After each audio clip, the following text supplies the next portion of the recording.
বর্তমানে যে অশান্তিগুলো হচ্ছে বাংলাদেশ থেকে শুরু করে ইন্ডিয়াতেও চলে এসছে আমাদের পশ্চিমবাংলায়, যেটা আরজিকর হসপিটালের মধ্যে হচ্ছে। একটা নারীকে ধর্ষণ করার জন্যে তাদের সেই সমাধান না করে সেখানে কী করছে, ভাঙচুর করে দিচ্ছে। লক্ষ লক্ষ কোটি কোটি টাকার সরকারি যে সমস্ত উপাদান, যে সমস্ত দ্রব্যাদি সরকারি জিনিসগুলোকে সব ভেঙে চুড়ে সব তছনছ করে ফেলছে। আর পুলিশগুলোকেও পিটাচ্ছে, পুলিশগুলোকে সরিয়ে দিচ্ছে। আর এখান থেকে একটা সাম্প্রদায়িক লেগে যাবে, যেটা বাংলাদেশের মধ্যে হয়ে গেছে, যেগুলোকে সংখ্যালঘুগুলোকে পিটিয়ে তাড়িয়ে দিচ্ছে। সে বর্ডারের গোড়ায় এসে দাঁড়িয়ে আছে, তারা জল পাচ্ছে না, খাবার, আর উপরে না কোনো ছাদ আছে, না কোনো খাবারের দ্রব্যাদি আছে। হাহাকার হচ্ছে, হাহাকার। অথচ ইন্ডিয়ার লোকেরা তাদের ঘরে প্রবেশ করতে দেবে না। কেন প্রবেশ করবে? একেই তো ভারতবর্ষ আগে থেকেই পূর্ব বাংলার লোকেরা বহু ঢুকে বসে আছে অনুপ্রবেশকারী। তার জন্য কী হচ্ছে, অভাব অনটন আর বিশৃঙ্খলা বেড়ে যাচ্ছে। বেড়ে যাওয়ার দরুন আবার যদি ঢোকায় সেই লক্ষের অধিক লোককে, তাতে করে আরও দুর্ভিক্ষ দেখা দেবে। তাহলে পশ্চিমবাংলার লোকেরা আজকে গিয়ে বোম্বে, দিল্লি, রাজস্থান সব জায়গায় ছুটোছুটি করছে। সুরাট, জোয়ান ছেলেরা লেখাপড়া ছেড়ে দিয়ে বাপ মা, ছোট ছোট ভাই বোনের দুটো অন্ন মুখে তুলে দেওয়ার জন্য তারা সারা জীবন সেই কারাগারের মতো তারা সেখানে থাকছে। গ্রামের মোহ মায়া মমতা, বন্ধু বান্ধব চেনা পরিচিত সব বাইকে ছেড়ে ত্যাগ করে বিসর্জন করে দিয়ে তারা পড়ে আছে। কেন? যে পশ্চিমবাংলা হচ্ছে কাঙালের দেশ। কেন কাঙালের দেশ হয়েছে? আজকে অনুপ্রবেশকারীরা অতিরিক্তভাবে ঢুকে গেছে, যার জন্য কাঙাল হয়ে গেছে। তো একই সেম ঘটনা ঘটতে চলেছে আরজিকর হসপিটালে। যে ঘটনা ঘটিয়েছে সেখানেও একটা বাংলাদেশেও একটা জোয়ান ছেলেকে মেরে দিয়েছিল। সেও একজন বড় আক্ষেপ নিয়ে পড়াশোনা করেছিলেন, গরিবের ছেলে। সেও অনেক বড় হবার তার মনের মধ্যে আকাঙ্ক্ষা ছিল, তার বাবা মায়ের আকাঙ্ক্ষা ছিল, সেটাকে ধূলিসাৎ করে দিয়েছে। আর এখানেও যেটা হয়েছে, যে একটা মেয়ে, অল্প বয়সের মেয়ে, সেও তার গরিব মানুষ, বেচারি খুবই দরিদ্র। সে বাবা মায়ের দুটো অন্য সুখের মুখ দেখানোর জন্য সে ট্রেনিং দিয়ে লেখাপড়া শিখে সে ডাক্তারি হয়ে সে চেষ্টা করেছিল বাবা মায়ের কষ্ট দূরীভূত করার জন্য। সেখানে তাকে কি করা হয়েছে, রেপ করে গলা টিপে গলার হাড় ভেঙে দিয়েছে, এত জোরে গলা টিপেছে, দিয়ে মেরে দিয়েছে। কিন্তু এর প্রতিকার কিভাবে করতে হবে, সেই প্রতিকার সেইভাবে ঠিক সঠিকভাবে না করার জন্য কি করছে, দাঙ্গা ফাসাদ চালা করছে। ওখান থেকে পার্টি পলিটিক্স লাগিয়ে দিয়ে, আর এই পার্টির লোকের যে প্রশাসনের যেটা দায়িত্ব, সেই দায়িত্বটা পালন করতে পেরেছে কি? প্রশাসনের দায়িত্ব যারা ছিল, যারা হসপিটালের যারা বড় বড় পদে আছে, বা পুলিশ অধিকারী বা পুলিশের যে নেতা, সেও কোনো প্রশাসনের দায়িত্ব না নেওয়ার জন্য, ঢিলেমি করার জন্য কি হচ্ছে, ইচ্ছাকৃতভাবে এটা একটা সাম্প্রদায়িক দাঙ্গা লাগিয়ে দিচ্ছে। এখানে লাগানোর পরে কী হবে, এখানেও একটা সংখ্যালঘুর ওপরে টর্চার হবে, নির্যাতন হবে, অত্যাচার হবে। এরা এবার কোথায় যাবে তাহলে? এইভাবে যদি অত্যাচার টর্চার যদি চলতে থাকে, তাহলে সংখ্যালঘু লোকেরা, মানুষেরা, তারা ছেলে পুলে বাচ্চা নিয়ে কোথায় যাবে, কি খাবে, কোথায় থাকবে? এগুলো সরকারের লোকেরা যারা দায়িত্ব নিয়ে বসে আছে, তাদের কোনো চিন্তা ভাবনা নেই। নাকে সর্ষের তেল দিয়ে ঘুমোচ্ছে। আর এই নাকে সর্ষের তেল দিয়ে ঘুমানোর উদ্দেশ্য একটাই, যে এটা বাড়াবাড়ি হয়ে যাক, হতে হতে একটা সাম্প্রদায়িক দাঙ্গা লেগে যাওয়ার পর সংখ্যালঘুদের ওপর টর্চার করুক, সেটাই তো চাইছে। এটা পরিষ্কার বোঝা যাচ্ছে যে সংখ্যালঘু লোকেদের ওপরে অত্যাচার হোক, ওদের ঘরে মেরে তাড়িয়ে দিয়ে বর্ডারের কাছে গিয়ে দাঁড় করিয়ে দেওয়া হোক। খেতে পাবে না, জল পাবে না, খাবার পাবে না, বাচ্চা ছেলেগুলো মরে যাবে, এটাই তো চাইছে। তো এইভাবে করলে পরে কী হবে? এগুলো জাতে লড়াই দাঙ্গা এগুলো কঠোরভাবে নিষিদ্ধ করে দিয়েছেন।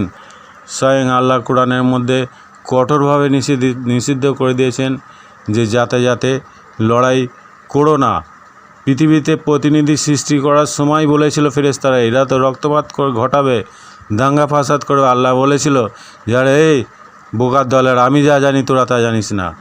তাহলে এরা তারপরে তো আদম যখন সমস্ত কর্মফলের নাম, ছোট বড় কর্মফলের নাম যখন একে একে ব্যক্ত করতে লাগলো যে এই পাপ করলে এই ফল, এই পাপ করলে এই ফল, এই পুণ্য কাজ করলে তার এই ফল, তখন যখন ব্যক্ত করলো তখন ফেরেশতা দেখে বলেছিলেন, এই গাধারা শোন, ফেরেশতারা আমি যা জানি তোরা তা জানিস না, আমি কি তোদের কাছে বলিনি কথাটা?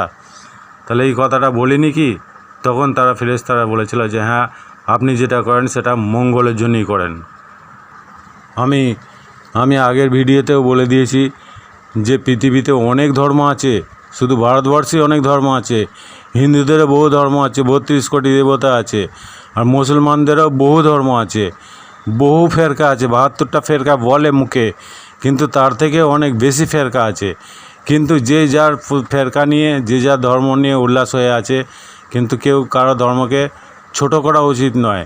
সবাই নিজের নিজের ধর্মকে বড় ভাবে, ঠিক আছে, অসুবিধে নেই, কিন্তু অন্য ধর্মটাকে যে ছোট করো, এটা কিন্তু একদমই ধর্মবিরোধী, অর্থাৎ মানবিকতা বিরোধী।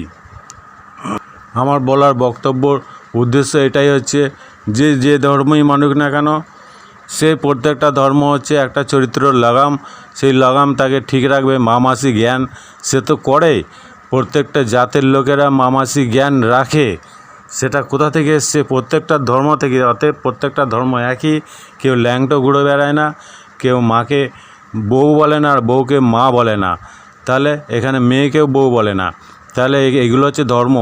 সবাই ভাত খায় রান্না করে, কেউ কাঁচা মাংস খায় না জঙ্গলির মতো আগেকার, তাহলে এটাই হচ্ছে ধর্ম প্রকৃত। এবার বাকি এর মধ্যে অতিরঞ্জিত যেগুলো আছে সেগুলো ইচ্ছাকৃতভাবে জোয়ান ছেলেরা করে, যে কোনো পূজা আজায় ডান্স করে, মদ খায়, সেটাও ইসলাম ধর্মের মধ্যে অতিরঞ্জিত। যেটা আমি বললাম যে আল্লাহর বিধানের বাইরে যেগুলো চলে, সাধারণ ইবলিসেরা তৈরি করেছে লাওয়াল হাদিস, সেগুলোকেও মেনে চলে। এদের মধ্যে টোটাল শরীয়ত বিরোধী, শরীয়ত বিরোধী, আল্লাহর যে শরীয়ত সেই শরীয়ত বিরোধী, যেটা আল্লাহর কোরআনের মধ্যে যে শরীয়ত দিয়েছে, আর একটা হচ্ছে মিনাজ, সেই শরীয়ত বিরোধী হচ্ছে এগুলো। আল্লাহর লাওয়াল হাদিস, আল্লাহর যে আহসানাল হাদিস, সে আহসানাল হাদিসের বিরুদ্ধে আল্লাহর বিধানের বিরুদ্ধে চলছে। প্রত্যেকটা মুসলমান আল্লাহর বিধানের বিরুদ্ধে চলছে, ইবলিসের বিধানটাকে আল্লাহর বিধান বলে চালাচ্ছে, শিরিক করছে, শরিক করছে। কোরআনে তো আল্লাহ বলে দিয়েছে বিধান দেওয়ার দায়িত্ব একমাত্র আল্লাহরই, আল্লাহ ছাড়া কারো বিধান দেওয়ার দায়িত্ব নেই। তারপরেও আবার কোন আল্লাহর বিধান মানছে তারা? তা আল্লাহ তো বলেই দিয়েছে যে সব ইলাহাকে এক জায়গায় করো, জেন ইনসান সব একসঙ্গে করলেও এই এহসানাল হাদিসের একটা সূরা বা একটা আয়াত তোমরা রচনা করতে পারবে না। তারপরেও একজন জালেম অত্যাচারী সে কী বলেছে যে আমিও খুব শীঘ্রই অনুরূপ কোরআন রচনা করব যেমন আল্লাহ রচনা করেছে। আর সে অনুরূপ কোরআন যেটা রচনা করেছে, যেটা হচ্ছে লাওয়াল হাদিস, সেই লাওয়াল হাদিসটা কি প্রত্যেকটা মুসলমানেরা মানে, এ টু জেড, জন্ম থেকে শুরু করে আজান দেওয়া থেকে, আকিকা থেকে, ঈদ উল ফিতর থেকে, রোজা থেকে, কোরবানি থেকে, সবটাই লাওয়াল হাদিসের নিয়মবিধি একটা কোরআনের মধ্যে নেই। আমি গ্যারান্টি দিয়ে বলতে পারি, আমাকে যদি কেউ দেখিয়ে দিতে পারে তাহলে আমি তার গোলামি করব। তাহলে আল্লাহর বিধানের বাইরে চলছে, অথচ আল্লাহর নাম দিয়ে চালাচ্ছে, তার মানে আল্লাহকে শিরক করছে। আল্লাহ তো বলে দিয়েছে শিরকের গুনাহ মাফ করবো না, ছোট বড় সাবিরা কাবিরা গুনাহ ক্ষমা করে দেবো, কিন্তু ওই শিরকের গুনাহকে, শিরকের যে অপরাধ, সেই অপরাধটাকে আল্লাহ ক্ষমা করবেন না, তাদের খালি চিরতরে জাহান্নামে পাঠিয়ে দেবে। এরা হচ্ছে মুনাফিক, জেনে শুনে মুনাফিকই করে, অর্থাৎ বিশ্বাসঘাতকতা করে। এখানে আল্লাহ স্বয়ং নিজে কোরআনের মধ্যে রচনা করে দিয়েছেন যে আম্বিয়া সূরার 92 নম্বর আয়াতে, সেখানে আল্লাহ কি বলছে, হে মানুষ তোমরা একই জাতি আর আমি তোমাদের প্রতিপালক। তাহলে হে মানব মণ্ডলী, মানুষ সম্প্রদায়, তোমরা একই জাতির, এটা কোরআনের আয়াত, আমার বাপের হাতের লেখা নয় এটা। তাহলে তোমরা যদি একই জাতি হও, একই সম্প্রদায় হও, তাহলে তোমরা মারামারি কাটাকাটি, ছোট বড় জ্ঞান গম্য করছে। এরা হচ্ছে মানে লঘু সম্প্রদায়, এদের ঘরে মেরে তাড়িয়ে বার করে দেওয়া হোক দেশ থেকে, এই ধরনের মনোভাবগুলো রাখছে কী করে? কেউ যেন না রাখে। বাংলাদেশের লোকেরা যেটা রাখছে সেটাও ভুল, আর ইন্ডিয়ার লোকেরা যে পদক্ষেপ নিচ্ছে এটাও ভুল। তাহলে সূরা আম্বিয়া সূরার মধ্যে 92 নম্বর আয়াতে বলছে, হে মানুষ তোমরা একই জাতি আর আমি তোমাদের প্রতিপালক। তাই শুধু আমারই ইবাদত করো, তোমরা শুধু আমারই ইবাদত করো, অর্থাৎ যে তোমাদের স্রষ্টা তারই ইবাদত করো। সে তাতে করে যে নামে ডাকুক না কেন, রাম বলুক, রহিম বলুক, গড বলুক, ঈশ্বর বলুক, কৃষ্ণ বলুক, সরস্বতী বলুক, দুর্গা বলুক, জগদ্ধাত্রী বলুক, রব বলুক, খোদা বলুক, যাই বলুক না কেন, আলিম বলুক, হালিম বলুক, তারপরে বসির বলুক, খবির বলুক, যাই বলুক না কেন, সমস্ত নাম হচ্ছে উত্তম নাম আল্লাহর। এটা আমি আগে বলে দিয়েছি।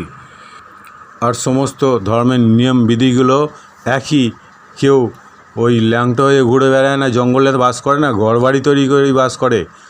আর মাকে কেউ বউও বলে না, আর বউকে কেউ মাও বলে না, আর মেয়েকেও কেউ বউ বলে না।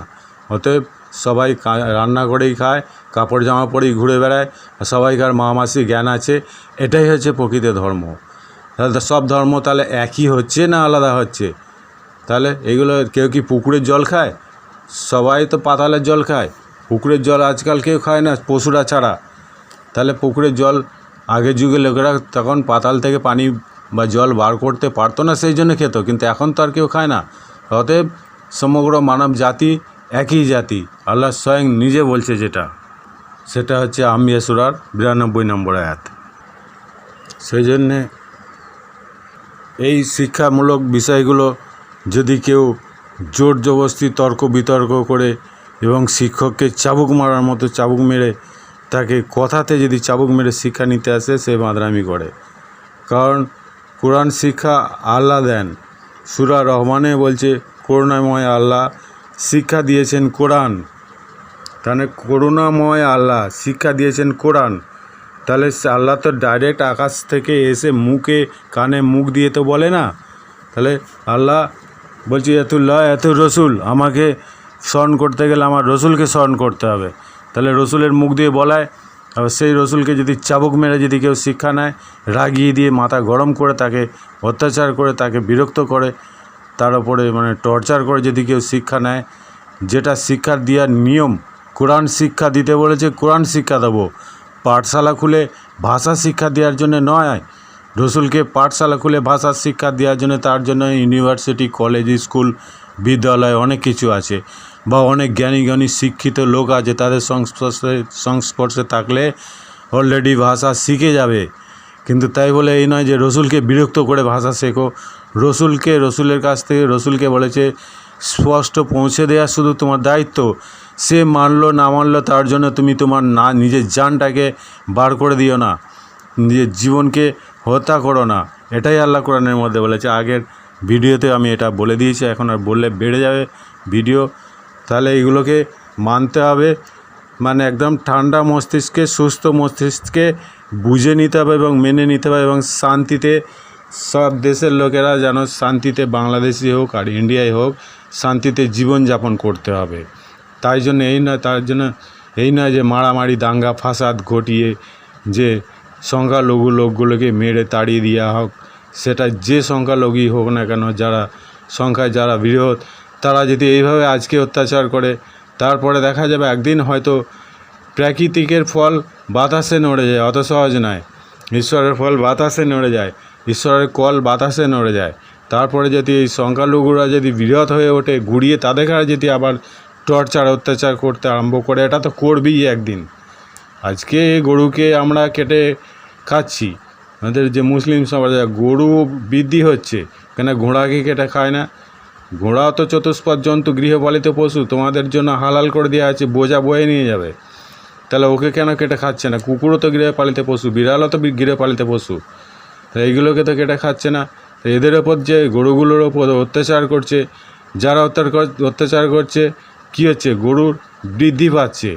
ওরা বলছে বরকত হচ্ছে। আরে বরকত জানোয়ার, বরকত নয়, এটা বৃদ্ধি পাচ্ছে। তোরাই মরে গিয়ে গরু হচ্ছিস, আবার গরু মানুষ হয়ে আসছে, সেই গরু আবার তোদের ঘরে জবাই করে খাচ্ছে। যেমন নারী জাতেরা পুরুষের ওপর টর্চার করছে আজকাল। যত মুখ্যমন্ত্রী যদি নারী হয়, তাহলে নারীর পাওয়ার তো বেশি হবেই, নারীর সাপোর্ট আরও বেশি আজকাল। ঠিক আছে, ভালো, নারীকে হেফাজত করে রাখো, তাকে সংরক্ষণ করে রাখো, তাকে কষ্ট দিও না, কারণ নারীর মর্যাদা মার থেকে অনেক উঁচুতে। তাই বলে এই নয় যে নারী ঘাড়ে ওঠে পিচ্ছাপ করবে তার স্বামীর। তাকে দিয়ে যত রকম ঝিগিরি কাজ করাবে, জোর জবরদস্তি তাকে বড় বড় কথা শোনাবে বাপ মা তুলিয়ে। এরা কী হচ্ছে, নারীগুলো সুখী হয়ে যাচ্ছে। তাকে গ্যাস নিয়ে এসে দেওয়া যাচ্ছে, ইন্ডাকশান নিয়ে এসে দিচ্ছে, কুলার নিয়ে আসছে, এসি নিয়ে এসে দিচ্ছে, ঝি রেখে দিয়ে কাজ করাচ্ছে। তারপরেও নারীরা বড় বড় কথা বলে, তার স্বামীর ওপরে বড় বড় মুখ ছুটিয়ে উল্টো পাল্টা নোংরা ভাষায়, অশ্লীল ভাষায় গালাগালি করে তার বাপ মা তুলিয়ে যেগুলো বলছে, এর প্রতিফলটা কী হচ্ছে, নারীগুলোর প্রতিফলটা কী হচ্ছে। আগে মুসলমানদের ভোজবাড়িতে গেলে দেখা যেত গরুর মাংস আর সাদা ভাত, এখন প্রত্যেকটা ভোজবাড়িতে দেখা যাচ্ছে পোলট্রির মুরগি। তাহলে পোলট্রির মুরগির সংখ্যা বেড়ে যাচ্ছে। পোলট্রির তো আর মোড়ক থাকে না, মুরগি থাকে। তাহলে নারীগুলো এই যে অত্যাচার করার দরুন ওরা পোলট্রিতে চলে যাচ্ছে, মুরগি হয়ে যাচ্ছে। তাদের চলার ক্ষমতা নেই, বুক ঘিচিয়ে দিয়ে চলে চলে বুকের তলাগুলো লক্ষ্য করে দেখবেন যে কতটা জঘন্য হয়ে গেছে। তারা বুক ঘিচিয়ে দিয়ে চলে, বুক ঘিচিয়ে মানে নিজের সোজা পায়ে স্ট্রংভাবে দাঁড়িয়ে যে চলবে, সে চলার ক্ষমতা নেই। যদি বাইরে ছেড়ে দেয় কুকুরে তাদেরকে ধরে খেয়ে নেবে, সেই জন্য খাঁচার মধ্যে বন্দি করে রেখে দেওয়া হয়। তাহলে পোলট্রির সংখ্যা এখন অতিরিক্ত বেড়ে গেছে। এটাও নারীদের খেয়াল রাখা দরকার যে আমরা পুরুষের সঙ্গে দুর্ব্যবহার করব না। আর পুরুষরাও যে গরুর মাংসগুলোকে খাচ্ছে, গরুগুলোকে কেটে খাচ্ছে, এটাও তাদের দৃঢ় প্রতিজ্ঞা করা দরকার যে আমরা আর এই জন্তুর ওপরে, সে তো আল্লাহ বলছে প্রত্যেকটা সম্প্রদায় তোমারই মতো, সেটা হচ্ছে আমারই মত, আমারই মানে বান্দা।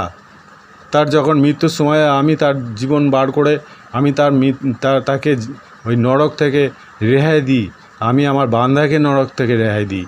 তাহলে তুমি কে হে, তুমি তাকে মৃত্যুদণ্ড দেওয়ার তোমার দায়িত্ব তো নেই। আর কোনো মানুষ সংখ্যালঘুর ওপর যে মৃত্যুদণ্ড দিচ্ছে, সেও একদিন ওই যেভাবে মৃত্যুদণ্ড টর্চার করে, অত্যাচার করে, খুন খারাপি করছে, সে একদিন ওই জায়গায় পড়বে। এইগুলো খেয়াল করা দরকার। প্রাকৃতিক হচ্ছে আপন গতিতে প্রতিশোধ নেয়, কোনো দিনে এক চুল ভোর অন্যায় কাউকে ছাড়বে না। এগুলো খেয়াল করা দরকার। আমি আমার ভিডিও এখানেই শেষ করছি। খোদা হাফিজ।